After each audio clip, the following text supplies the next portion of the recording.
आओ बच्चों, आजकल हम लोग एक्सरसाइज 3.2 कर रहे थे। ये एनसीईआरटी मैथ्स है, चैप्टर नंबर 3 है, pair of linear equation in 2 variables. तो उसके कुछ क्वेश्चन बचे हुए थे 3.2 के, तो उसी की तरफ हम लोग बढ़ते हैं। देखिए 5वां नंबर क्वेश्चन, 4था नंबर तक हमने पिछले वीडियो में कवर किया था। तो 5वां नंबर क्वेश्चन क्या कहता है, देखिए half the perimeter of a rectangular garden, एक आयताकार बगीचा है, उसका आधा पेरीमीटर जो है whose length is 4 metre more than its width, जिसकी लंबाई जो है 4 मीटर ज़्यादा है उसकी चौड़ाई से, इज 36, ये 36 हाफ पेरीमीटर है, यहाँ बोल रखा है, ठीक है ना। Half the perimeter of rectangular garden जो आपको दिया है उसका पेरीमीटर 36 है, half perimeter. Find the dimension of the garden, तो गार्डन का हमको डायमेंशन ज्ञात करना है, मतलब उनका लंबाई चौड़ाई वगैरह क्या है उसको हम लोग को ज्ञात करना है। तो चलिए चलते हैं और देखते हैं कि ये क्वेश्चन हम लोग को क्या कह रहा है। देखिए तो हमने कुछ सॉर्ट आउट कर रखा है आपकी सहूलियत के लिए, आसान रहेगा। देखिए ये आपको सॉर्ट आउट हमने कर दिया है। क्या किया है देखिए, पहले थोड़ा सा देख लीजिए। Let length and breadth of a rectangular garden be X and Y metre respectively, हमने मान लिया है एक्स और वाई। कहता है half perimeter of rectangular garden is 36, ये बोल रखा है। देखिए half perimeter of rectangular garden 36 ये बोला हुआ, तो हमने इसको एज इट इज क्या कर दिया है, वहाँ पे लिख दिया है, ठीक है। इस मान की वैल्यू हमको अभी जरूरत नहीं है, इसलिए इसको आपको ढका रहने दीजिए ताकि आपको बाद में फिर समझा दिया जाएगा।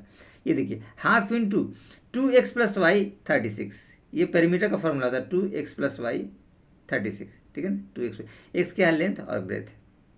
अब देखिए ये 2 तो कट जाएगा, तो क्या बचा x प्लस वाई 36, इक्वेशन 1 कहलाएगा ये, x प्लस वाई 36। इस x प्लस वाई से x निकालेंगे तो y 36 माइनस वाई हो जाएगा, x बराबर 36 माइनस वाई, ये इक्वेशन 2 कहलाएगा जो 1 से निकला हुआ है। अगेन अकॉर्डिंग टू क्वेश्चन, लेकिन क्वेश्चन दोबारा कहता है कि लंबाई जो है चौड़ाई से ज़्यादा है, देखिए तो x बराबर वाई प्लस 4, ये इक्वेशन 3 कहलाएगा। इन दो इक्वेशन के मार्फत से हमको कुछ पॉइंट्स फाइंड आउट करने हैं जो हमको ग्राफिकली इसका सॉल्यूशन दिलाएगा, ठीक है ना। और अलजेब्रिक तो हम ऐसे सॉर्ट आउट कर ही देंगे, ठीक है। तो हम लोग इसको सॉर्ट आउट यहाँ पे करते हैं और देखते हैं कि इसका वैल्यू आपको क्या प्राप्त होता है। तो देखिए सॉर्ट आउट में हम लोग चलते हैं, इसकी वैल्यू और इसकी वैल्यू कंपेयर करते हैं, ठीक है ना। ये देखिए x बराबर इतना है, x बराबर इतना है, तो दोनों को आप एज इट इज कंपेयर कर सकते हैं। तो देखिए हम इसको कंपेयर करते हैं 2 और 3 को, तो लिखेंगे फ्रॉम इक्वेशन 2 एंड 3, LHS बराबर है तो RHS को बराबर कर दीजिए।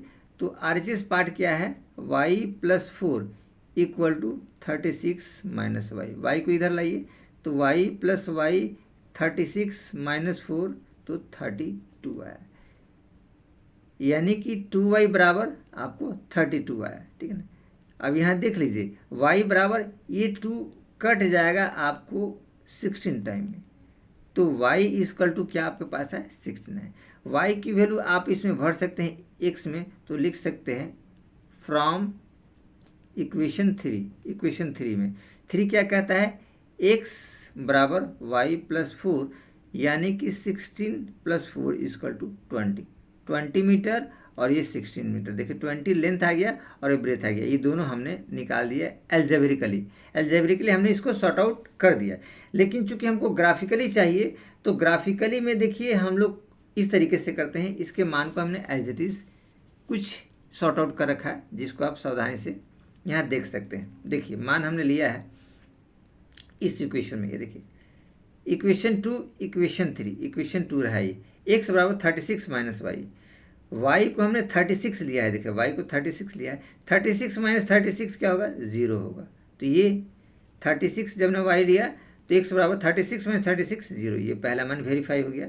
दूसरा देखिए y बराबर 0 कहता है, ये देखो y बराबर 0, तो x बराबर 36 माइनस 0 36 आएगा, तो x 36 आएगा, y 0, देखो y 0 तो x 36, ये मान आ गया।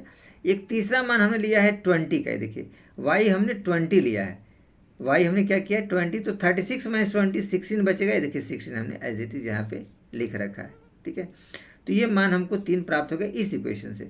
अब हमको चाहिए इक्वेशन 3, तो इक्वेशन 3 कहाँ पे, ये देखिए ये वाला 3 इक्वेशन यहाँ पे हम लोग चलते हैं। ये देखिए वाई का मान अगर 0 लेते हैं तो 0 + 4 4 होगा, x बराबर 4, वाई 0, ये देखिए वाई = 0 तो x 4, ये इसका मान वेरी कर गया। अब वाई 4 लेते तो 4 4 8 होगा, तो x का मान 8 होगा, वाई 4 तो x का मान 8, ये देखिए वाई 4 तो x का मान 8, ऐसे हो गया। वैसे 12 अगर लेते हैं तो 12 में देखिए वाई 12 लेते हैं तो 12 4 16 हो जाएगा, तो x बराबर 16 होगा। ये देखिए वाई 12 लिया है तो x बराबर 16 होगा, ये इसके वैल्यूज वगैरह है। अब इसके थोड़ा सा ग्राफ की तरफ हम लोग बढ़ते हैं, तो ग्राफ में आपको ज़्यादा क्लियरफाई होगा कि ग्राफ हमको क्या कहता है, ठीक है। इस ग्राफ से आपको थोड़ा सा आइडिया मिलेगा कि ग्राफ हमको क्या कह रहा है। तो देखिए इस पॉइंट्स को लेकर के हम लोगों ने थोड़ा सा ग्राफ को ड्रॉ किया है। तो हमारे पास पॉइंट्स है 0 36, x0 और y 36। तो देखिए हमारे पास पॉइंट्स रहा, ये देखिए 0 36, चूँकि ग्राफ को पहले थोड़ा सा इंडिकेट कर लीजिए। ये देखिए एक्स एक्सिस है, इसको हमने लिया है 4 का डिफरेंस में, 4 8 4 3 12 4 4 16 4 5 20 4 6 24 4 7 23 4 8 32 4 9 36, 4 4 के इंटरवल में दिया, 4 4 के इंटरवल में। सेम थिंग ऊपर भी हमने 4 4 के इंटरवल में लिया है, ध्यान रखिएगा। तो पहला हमारा पॉइंट्स था 0 36, तो ये देखिए x0 और 36 ये वाला पॉइंट्स रहा, ठीक। दूसरा पॉइंट्स कहता है x 36 y 0, तो देखिए x वाला पॉइंट्स पे आ जाइए, x 36 यहाँ रहेगा, ये देखिए ये 4 करके 32 36 और y 0 यहाँ पे। तो इन दोनों को लेकर के हमने क्या किया, एक ड्रॉ कर दिया लाइन, है देखिए इस लाइन को हमने ड्रॉ कर दिया। हालांकि एक मान और भी था 16 20, तो उसको इस पॉइंट्स में हम ले, देखो 16 20, यानी कि 16 x वाला पार्ट में है और 20 जो है आपको y वाले पार्ट में है। तो देखिए इन दोनों से ले लिया, इन तीनों से हमने ये लाइन ड्रॉ कर दिया, जो कि ये पहले इक्वेशन का काम हो गया, यानी कि इक्वेशन नंबर 2 से काम हमारा हो गया। अब इक्वेशन 3 पे चलते हैं। देखिए क्या कहता है इक्वेशन 3, x4 y 0, ये देखिए x4 और y 0 आपको ये पॉइंट्स दर्शाता है, ये देखिए लिखा हुआ है x4 और y 0, ये पॉइंट्स को दर्शाता है। अब दूसरा पॉइंट्स कहता है देखिए 8 4 x8 y 4, x8 और y 4, देखिए ये वाला पॉइंट्स को दर्शाता है, ठीक है। दूसरा पॉइंट्स आ गया 8 4, ये दोनों पॉइंट्स हमको प्राप्त हो गए। तीसरा पॉइंट देखिए क्या आता है x 16 और y आपको 12, ठीक है ना, x 16 y 12, तो x देखिए 16 कहाँ पे आएगा, ये देखिए 16 और y 12 भी यहाँ पे आए, ये देखिए रिजल्ट आपको आया, ठीक है। ये रिजल्ट, ये तीनों पॉइंट्स को हम ड्रॉ कर देंगे। तो तीनों पॉइंट्स को देखिए एज इट इज़ हम लोग थोड़ा सा ड्रॉ करते हैं। तो ड्रॉ करने पे आपको लाइन ऐसे प्राप्त होगा, ठीक है। तो हम लोग थोड़ा सा इसको ड्रॉ कर देते हैं तो आपको समझने में आसानी होगा, ठीक है ना। तो हम लोगों ने इसको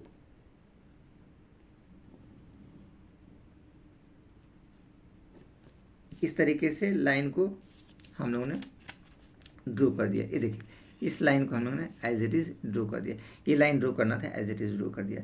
अब ये लाइन जो है टच यहाँ पे कर रहा है, देखिए इस वाले पॉइंट, ये क्या कहलाएगा, ये 20 होगा और यहाँ पे 16। तो इस वाले पॉइंट्स को हम लोग क्या लेंगे, इस वाले पॉइंट्स जो है ये आपका है 20 और 16, ठीक है ना। ये इंटरसेक्ट कर, देखिए यहाँ लिख दिया इंटरसेक्टिंग पॉइंट्स 20 और 16 है, देखिए 20 और 16 आया है। तो ये लेंथ कहलाएगा और ये ब्रेथ कहलाएगा, यानी कि x = 20 रहा और y = आपको 16 रहा। मीटर है तो मीटर डाल दीजिएगा। इस हिसाब से हम लोगों ने देखा कि हमारा ये भी क्वेश्चन जो है वो आपका कंप्लीट रहा। चलिए तो हम लोग चलते हैं नेक्स्ट क्वेश्चन की तरफ और देखते हैं कि क्वेश्चन नंबर 6 ये क्या कहता है। तो क्वेश्चन नंबर 6 में हम लोग देखते हैं, कुछ विशेष ऐसा नहीं है क्वेश्चन नंबर 6 की तरफ, लेकिन थोड़ा सा हम लोग को माइंड कॉन्सेंट्रेट करना पड़ेगा कि क्वेश्चन नंबर 6 आपको एज इट इज़ क्या कहना चाह रहा है। देखिए तो क्वेश्चन नंबर 6 की तरफ हम लोग बढ़ते हैं और देखते हैं क्वेश्चन नंबर 6 क्या कह रहा है। देखिए क्वेश्चन नंबर 6 कहता है, given the linear equation 2x 3y -8 = 0, right another linear equation in 2 variables. दूसरा हमको लीनियर इक्वेशन 2 वेरिएबल में बताना है कि इक्वेशन ऑलरेडी गिवन दिया हुआ है, ठीक है। Such that the geometrical representation of the pair of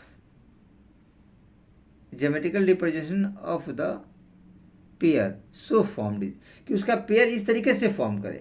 मतलब एक इक्वेशन तो है, दूसरा इक्वेशन आपको देना है कि वो दूसरा इक्वेशन लिखने पे इंटरसेक्टिंग हो जाए, पैरेलल हो जाए और कोइंसिडेंट हो जाए। ये उसके क्राइटेरिया हैं, जो क्राइटेरिया को हमको शो करना है, हमको ये बताना है कि इसका क्राइटेरिया शो कर दे, ठीक है। तो इस क्राइटेरिया के लिए हम लोग अपने हिसाब से कुछ आपको चलते हैं, इक्वेशन हमने लिख रखे हैं जो आपको आसानी होगा। तो हम लोग पहले वाले क्राइटेरिया पे फॉलो करते हैं और देखते हैं। देखिए पहले वाला क्राइटेरिया, आपको पहले वाला क्राइटेरिया क्या कहता है, इंटरसेक्टिंग का बात बताता है, इंटरसेक्टिंग लाइन, ठीक है। तो इंटरसेक्टिंग लाइन में देखिए ये बहुत अच्छा सा रूल आपको सूट कर रहा है। इंटरसेक्टिंग लाइन में देखिए, इंटरसेक्टिंग लाइन में क्या कहता है, पहला तो इक्वेशन गिवन है 2x + 3y - 8 = 0। तो इंटरसेक्टिंग का क्राइटेरिया कहता है a1 a2 not equal to b1 b2, allow intersecting line, ये इंटरसेक्टिंग लाइन को अलाउ करता है। तो हम लिख सकते हैं so another equation is 3x - 2y + 7 = 0। अब इसको देखिए वेरीफाई हम चाहे तो कर सकते हैं। ये देखिए 2/3 और 3/-2, 2/3 और -3/2, तो ये दोनों इक्वल में बराबर हैं। तो a1 a2 not equal to b1 b2, ये दोनों बराबर नहीं है। तो इस क्राइटेरिया को इसने क्या किया, फॉलो किया, यानी इंटरसेक्टिंग लाइन के क्राइटेरिया को फॉलो किया। तो ये हमारा पहला क्राइटेरिया फॉलो किया, तो पहला क्वेश्चन का आंसर सॉर्ट आउट हो गया। आप यहाँ वैल्यू लिख सकते हैं, लेकिन ये क्राइटेरिया फॉलो होना चाहिए। आप ध्यान रखेंगे कि a1 a2 not equal to b1 b2, तो यहाँ आप कुछ भी लिख सकते हैं। 2 यहाँ पे है तो आपने 5 यहाँ पे कर दिया, यहाँ पे 3 है तो यहाँ पे 2 कर दिया। तो ये दोनों वैल्यू मैच नहीं करने चाहिए। तो इस तरीके से ये क्राइटेरिया आपने फुलफिल कर दिया। अब कहता है पैरेलल लाइन की बात। तो पैरेलल लाइन में देखिए, पैरेलल लाइन भी कुछ विशेष ऐसा नहीं है, ठीक है ना। पैरेलल लाइन में भी कुछ क्राइटेरिया होता है, वो हमको फॉलो करना होता है। तो देखिए पैरेलल लाइन का क्राइटेरिया हम आपको फॉलो करवाते हैं, कुछ विशेष नहीं है। देखिए पैरेलल लाइन क्या कहता है, ये तो इक्वेशन आपको दे रखा है 2x + 3y - 8 = 0। ये देखिए a1 a2 = b1 b2 = c1 c2, ये क्राइटेरिया होता है कि इसका पैरेलल लाइन का, यानी कि दोनों लाइन बराबर होगा तो कहीं इंटरसेक्ट नहीं करेगा, तो वो पैरेलल लाइन कहलाता है। और ये c1 c2 not equal to होता है। सो अनदर इक्वेशन इज, तो दूसरा इक्वेशन क्या बनेगा, 4x 6y + 9 = 0। यहाँ देखिए a1 a2 b1 b2 बराबर है 2/4 और 3/6। देखिए 2/4, ये देखिए 2/4 3/6 नॉट इक्वल टू -8/9, 2/4 तो 2 दूनी 4 1/2 हो जाएगा, और 3 दूनी 6 1/2, तो ये दोनों बराबर हो जाएंगे, ये नहीं बराबर। तो इस क्राइटेरिया को देखिए फॉलो करें, a1 a2 = b1 b2 not equal to c1 c2, इसलिए ये क्या है, पैरेलल। तो ये इक्वेशन आपका चल जाएगा, ये इसका आंसर होगा, ठीक। तो ये आपका पेयर हमने कंसीडर कर लिया। अब कहता है तीसरा कोइंसिडेंट, ये देखिए तीसरा पॉइंट कहता है कोइंसिडेंट लाइन। तो कोइंसिडेंट लाइन, ठीक है, तो कोइंसिडेंट लाइन में हम लोग चलते हैं। देखिए कोइंसिडेंट कहता है, इसका क्राइटेरिया आपको होता है कि तीनों टर्म बराबर होने चाहिए। देखिए कोइंसिडेंट लाइन का हम क्राइटेरिया आपको बता रहे हैं। देखिए कोइंसिडेंट लाइन्स होता है, ये लाइन तो आपको गिवन दिया है 2x + 3y - 8 = 0, a1 a2 = b1 b2 = c1 c2, ये क्राइटेरिया होता है कोइंसिडेंट लाइन का, ठीक है ना। तो देखिए so another equation is 4x + 6y - 16 = 0, इस तरीके से बनेगा। ताकि देखिए अगर इसको कंपेयर करें तो आपके पास आएगा 2/4 2/4, 3/6 3/6 और 8/16 8/16। ये देखिए माइनस माइनस ये आपको क्रॉस कर जाएगा, देखिए यहाँ भी माइनस है, तो ये माइनस आपको क्रॉस कर देगा। तो हमारे पास 2 2 जा 4 3 2 जा 6 8 2 जा 16, 1/2 1/2 1/2, यानी कि तीनों टर्म हमारे पास 1/2। आप चाहे तो लिख सकते हैं 1/2 = 1/2 = 1/2 आ गया। तो तीनों टर्म हमारे पास बराबर हो गया। तो ये क्राइटेरिया क्या फॉलो किया, कोइंसिडेंट लाइन को फॉलो किया। तो इस तरीके से हमने देखा कि इस वाले पार्ट को भी हमने बहुत आसानी से सॉर्ट आउट कर लिया, कुछ विशेष ऐसा नहीं था। तो चलिए चलते हैं हम लोग, एक लास्ट क्वेश्चन है। ये क्वेश्चन जो है हमारा 7 नंबर है, और उसके बाद हमारा ये 3.2 एक्सरसाइज जो है एंड हो जाएगा। तो हम लोग थोड़ा सा इसके क्वेश्चन पे चलते हैं, 7 नंबर क्वेश्चन पे, और देखिए 7 नंबर क्वेश्चन आपको क्या कहता है, ठीक है। तो थोड़ा सा क्वेश्चन हम लोग पढ़ते हैं। देखिए क्वेश्चन कहता है draw the graph of the equation, ये इक्वेशन दिया है x - y + 1 = 0 and 3x + 2y - 12 = 0। इन दोनों इक्वेशन की मदद से हमको ग्राफ ड्रॉ करना है। Determine the coordinate of the vertices of the triangle, triangle के वर्टिसेस का आपको कोऑर्डिनेट्स बताना है, ठीक है ना, उसके वर्टिसेस का कोऑर्डिनेट्स पॉइंट्स बताना है। फॉर्म बाय दिस लाइन, इस लाइन के द्वारा, ये जो दोनों लाइन के द्वारा जो ट्रेंगल बनेगा, ये इन हिंट्स बता दिया है कि इन दोनों लाइन से आपको क्या बनेगा, एक ट्रेंगुलर ग्राफ बनेगा, ठीक है ना। And this lines and X axis and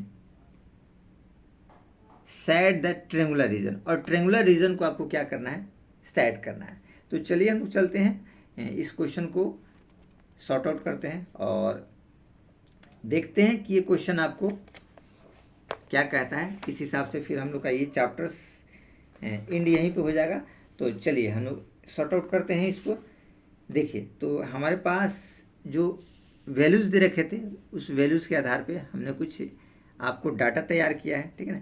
तो ये डाटा आप आसानी से देख सकते हैं, डाटा तैयार किया है। x minus Y plus 1 equal to 0, ये इक्वेशन 1 है, और 3x plus 2y minus 12 equal to 0 equation 2 है। देखिए, तो फ्रॉम इक्वेशन 1 से x बराबर, ये देखिए 1 सेकेंड साइड जाएगा तो प्लस है तो माइनस हो जाएगा, और y माइनस है तो प्लस हो जाएगा, -1 प्लस y, ये क्राइटेरिया आपका बनेगा।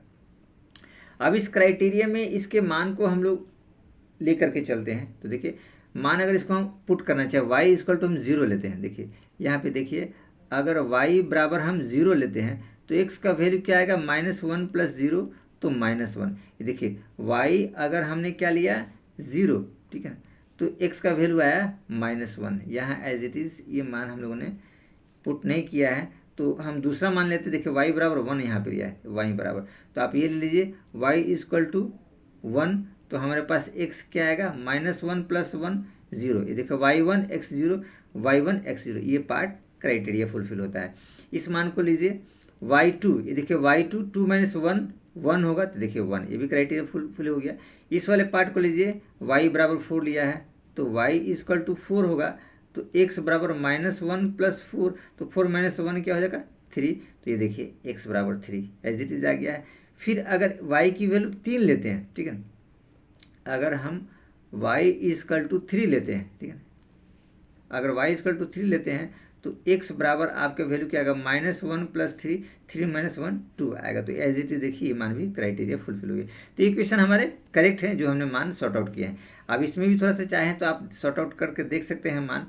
ये देखिए इस वाले पार्ट में y बराबर 0 यहाँ पे किया है। ये देखिए, तो y बराबर अगर 0 लेते हैं, लेट आप कर सकते हैं, तो x आपको क्या निकलेगा, 12 माइनस 2 इंटू 0 और अपॉन 3, तो क्या आएगा 12 और 3, 3 4 जा 12, तो आपके पास 4 है, यानी कि 4 और 0, देखिए 4 और 0 का कॉम्बिनेशन आ गया।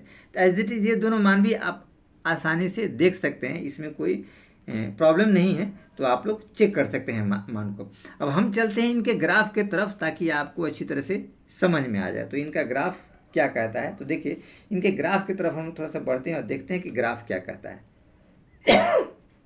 देखिए, तो इनके ग्राफ के पॉइंट्स को थोड़ा सा आप समझिए सावधानी से। पहले तो ग्राफ के क्राइटेरिया को हम लोग समझ लेते हैं। देखिए ग्राफ, ये देखिए एक्स एक्सिस से और ये आपका वाई एक्सिस है, ठीक है। इसका इंटरवल हमने 1 2 3 4 5 6 करके लिया है, और इसका भी इंटरवल 1 2 3 4 5 6 करके लिया है, ठीक है ना। एक क्लियर हो गया आपको, ठीक। अब देखिए हम लोग यहाँ पे चलते हैं। ये देखिए ये ग्राफ लिया गया है पहले वाले इक्वेशन के लिए, 0 1 x0 y1, ठीक है। तो ये देखिए ग्राफ में आप देखिए x0 और 1, x0 1 आ गया, x0 है और ये y1 है, तो ये वाला पॉइंट्स आपको आ गया। वैसे ही दूसरा पॉइंट्स दिया है आपको, देखिए 1 और 2 का, ठीक है। ये दूसरा पॉइंट्स आपको दिया है 1 और 2 का, तो आप यहाँ एज इट इज देख सकते हैं। दूसरा पॉइंट्स जो है देखिए 1 और 2 का, x1 है और y2 है, तो ये दूसरा पॉइंट्स हो गया एज इट इज। तीसरा पॉइंट्स देखिए 3 4 का दिया है, तो x 3 पे आ जाइए और ये 4 y पे हो जाएगा, तो देखिए ये वाला पॉइंट्स आ जाएगा 3 4 ये वाला, ठीक है ना। तो इस पॉइंट्स को लेकर के हमने क्या किया, ड्रॉ कर दिया, ठीक है ना। इस जितने सारे पॉइंट्स से 0 1 1 2 3 4 2 3, ये देखिए 0 1 1 2 2 3 3 4, इन पॉइंट्स को लेकर के लाइन हमने ड्रॉ कर दिया। तो इस हिसाब से हमको क्या मिला, ये वाला लाइन आपको मिला, देखिए ऐसे ये लाइन आपको आसानी से मिल गया। अब इसके लिए हम लोग थोड़ा सा पॉइंट्स फाइंड आउट करते हैं ताकि हम लोग को आसानी हो। देखिए x4 है और y0 है, तो अब यहाँ पे आप आइए, x4 यहाँ पे है, y0, देखिए x ये पॉइंट्स हमने लगा रखा है, एक पॉइंट्स हमने ये लगा दिया है। दूसरा क्या कहता है, देखिए 0 और 6, x0 है और y6, ये देखिए x0 y6, ये देखिए वाला पॉइंट्स, ये भी पॉइंट्स हमने लगा दिया, 2 पॉइंट्स लगा दिए। तीसरा कहता है 2 3 x2, x आपका ये देखिए 2 है और 3, ये रहा 2 3, ठीक है। यानी कि हमको ग्राफ खींचना है इस वाले पॉइंट से, इस वाले पॉइंट से और इस वाले पॉइंट से। तो इस तरीके से हमारा ग्राफ होगा। तो ग्राफ देखिए हम लोग खींच देते हैं ताकि आपको समझने में कोई प्रॉब्लम ना हो और आसानी से आप इस क्वेश्चन को समझ जाए। तो हम लोग देखिए इस ग्राफ को जब खींच देते हैं तो खींचने के बाद जो हमारे पास सॉल्यूशन प्राप्त करता है, ठीक है। तो सॉल्यूशंस हमारे पास इस तरीके से आपको मिलते हैं। देखिए ये सॉल्यूशंस आपको मिला, ठीक है ना। हमने बोला था आपको पॉइंट्स, ठीक है ना, एक पॉइंट्स है, ये पॉइंट्स और ये पॉइंट्स है, ठीक है ना, दूसरे इक्वेशन का। अब कहता है ट्रायंगुलर पार्ट को आप साइडेड कर दीजिए। तो देखिए ये वाला पार्ट आपने साइडेड कर दिया, तो इसके पॉइंट्स हमको मिल गए। एक तो पॉइंट्स ये मिला, एक पॉइंट्स ये मिला जिसको लिख सकते हैं 4 और 0, और दूसरा पॉइंट्स ये रहा जो पॉइंट्स -1 और 0 ये इंडिकेट करता है, -1 और 0 ये। तो हमारे पास ये 3 वर्टेक्स हो गए ट्रायंगल के, 1 2 और 3। 2 वर्टेक्स तो एक्स पे हैं और एक ये आपका फर्स्ट क्वाड्रेंट में बिलोंग्स कर रहा है। तो इस तरीके से इसके पॉइंट्स को हम लोग थोड़ा सा इंडिकेट करते हैं, लिखते हैं, ऐसे हैं। तो आप इसको देखिए, हम लोग इसको क्या लिख सकते हैं एज इट इज़, ठीक है ना। तो ये थोड़ा सा आपको जानना ज़रूरी होता है कि ये ग्राफ एक्चुअल में क्या कह रहा है, ठीक है। देखिए here we can see that 3 lines are, हम यहाँ पे देख रहे हैं 3 lines are intersecting each other at point 2 3। देखिए 2 3 पॉइंट्स पे, देखिए इस पॉइंट्स पे इंटरसेक्ट कर रहा है, ठीक है ना। ये जो ग्राफ है ये देखिए इस पॉइंट्स पे इंटरसेक्ट कर रहा है, दोनों ये वाले भी लाइन, ये वाले लाइन वही दिया हुआ है, इंटरसेक्टिंग एट पॉइंट 2 3 और -1 0, ये देखिए -1 0 ये वाला पॉइंट्स रहा, एंड 4 0 4 0 वाला पॉइंट्स, 3 पॉइंट्स पे ये इंटरसेक्ट कर रहा है। इट फॉर्म्स ए ट्रायंगल, ये ट्रायंगल को फॉर्म कर रहा है। देखिए ट्रायंगुलर रीजन प्राप्त हो गया, ट्रायंगल को फॉर्म किया। So the vertices of triangle, तो ट्रायंगल के वर्टिसेज यही वाले तीनों होंगे। तो so that vertices of triangle are 2 3 -1 0 and 4 0 respectively. तो इस तरीके से हमने इस क्वेश्चन को सॉर्ट आउट कर लिया। और हमारा जो है ये लास्ट क्वेश्चन था एक्सरसाइज 3.2 का, उसको भी हम लोगों ने कवर कर लिया। तो चलिए नेक्स्ट वीडियो में आपसे मिलेंगे।